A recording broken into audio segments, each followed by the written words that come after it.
When I entered his room, I found him sitting upright despite injuries that should have left him immobilized. The acid burns that had covered 60% of his body were still there, but they had changed. The raw, weeping wounds had taken on a garden-like quality. Tiny growths emerged from the damaged tissue, delicate structures that looked like miniature fungi or perhaps sea anemones. They swayed gently as he breathed, and from their centers came a soft phosphorescent glow that bathed the room in green light. He turned to look at me when I entered, and his eyes held a peace I had never seen in a living person. The corneas had clouded over with cataracts that moved like living things, but somehow I knew he could see me perfectly. More than see me. He could perceive me in ways that normal vision never allowed.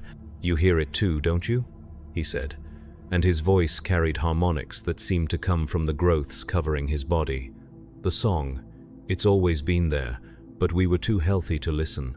I wanted to say no, to maintain the pretense that this was a medical situation that could be understood and treated with conventional methods, but the truth was that I could hear it.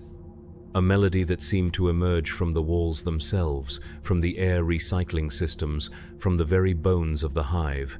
A song of growth and decay, of life feeding on death and finding beauty in the process.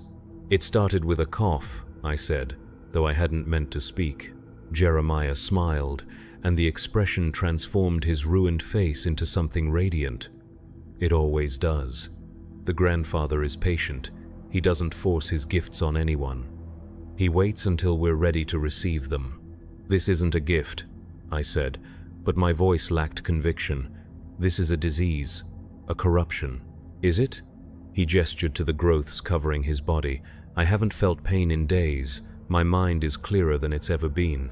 And for the first time in my life, I understand my place in the great cycle.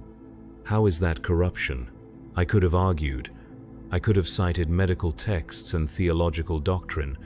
I could have explained the dangers of chaos corruption and the importance of maintaining human purity.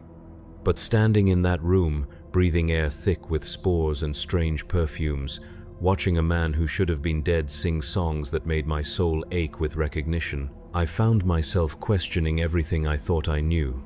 The changes in my own body were accelerating. The cough now brought up matter that was more garden than human.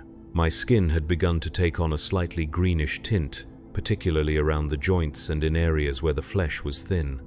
When I looked in mirrors, my eyes showed flecks of gold that seemed to move when I wasn't